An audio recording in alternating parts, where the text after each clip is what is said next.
낙타털 옷을 입고 메뚜기와 석청을 먹으면서 광야에서 예언자의 음성을 외치는 세례자 요한이 요단강에서 세례를 베풀었습니다.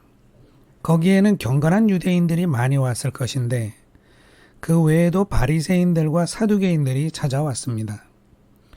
바리새인들은 주님이 탄생하시던 시대에 등장을 해서 율법의 수호자를 자처하던 엄격한 분리주의자들을 말합니다.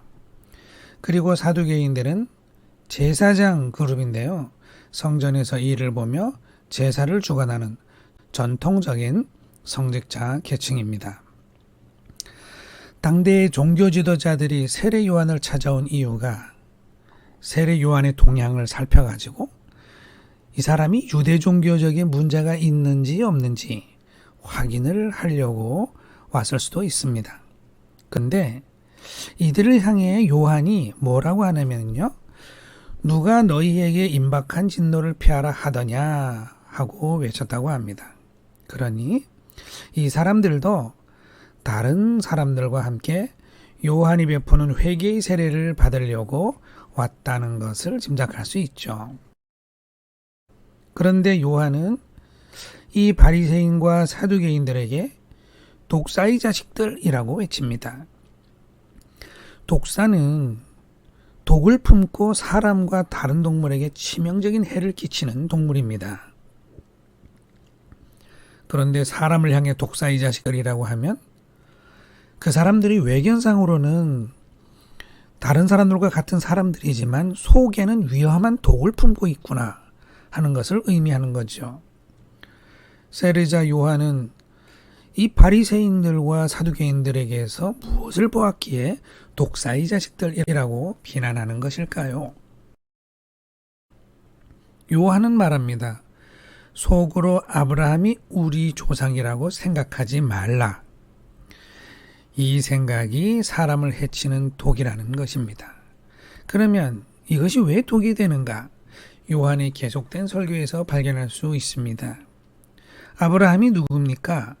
하나님의 선택받고 만복의 근원되고 구원의 조상이 된 사람인데 그렇다고 해서 그의 자손이 자동으로 하나님의 복을 다 받아 누릴 수 있는 것은 아니라는 것이죠. 요한은 말합니다. 아브라함의 자손, 이 돌들로도 하나님은 하실 수 있다. 아브라함이 하나님의 사람이었을 수는 있겠지만 그 자손이 하나님의 사람으로 온전히 서지 못한다면 대체 돌보다 나은 것이 무엇이겠는가 말하는 것이죠.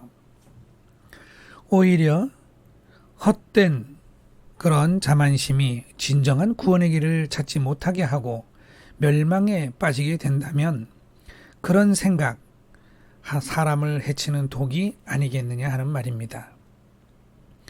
잘못된 것을 배우는 것보다는 차라리 배우지 않는 것이 안전하지 않겠습니까? 요한은 바리새인과 사두개인들에게 말합니다. 이미 하나님의 진노가 임박하였는데 마치 열매 맺지 못하는 나무를 찍어버리려고 도끼를 가져다 놓은 것과 같다고 말입니다. 그렇다면 거룩하신 하나님께 정결하게 나아가 구원을 얻는 길로 요한이 제시하는 것은 무엇입니까? 열매를 맺으라는 것입니다. 구원의 설교를 듣고 감동을 받는 것이나 또는 요단강에 나와 강물에 깊이 들어갔다 나오는 세례를 받는 것만으로는 하나님의 진노를 피할 길이 없으니 회개하여 하나님께 돌아가자는 것이죠. 그리고 그렇게 할 사람이라면 그 증거를 보여라, 행동을 보여라 하는 것입니다. 이것이 열매입니다. 그리고 요한은 또 예언합니다. 장차 내 뒤에 오시는 분은 나처럼 물로 세례를 베푸지 않고 성령과 불로 세례를 주실 것이다 라고 말입니다.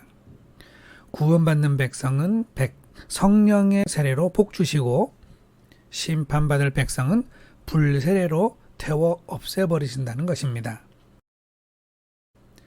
가정사랑교회 지체 여러분, 우리는 모두 성령의 세례를 받은 축복의 사람들입니다. 그러니 서로 기뻐하는 것이 마땅할 줄 믿습니다. 요한은 주님이 키질을 한다고 합니다. 그래서 알곡과 쭉정이를 가려낸다고 그래요. 농부가 키질을 하려면 바람이 좀 있어야 가능합니다. 바람이 한 점도 없는데 키질을 하겠다고 농부가 나서면 그 농부는요, 먼지를 다 뒤집었습니다. 자기가. 숨도 못 쉽니다. 가벼운 쭉정이가 바람에 날려가고 알곡의 키 위로 후두둑 떨어지는 것이 키질이기 때문에 바람이 조금 있어야 합니다. 그렇다면 우리가 살면서 만나는 세상의 평지풍파들 있지 않습니까? 이것이 아마도 바람에 비유할 수 있을 것 같습니다.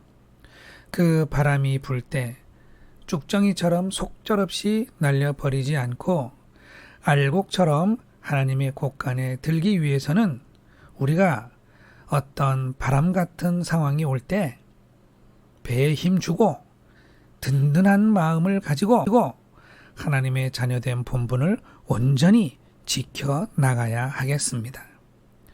그러한 저와 여러분이 되셨으면 좋겠습니다. 아멘.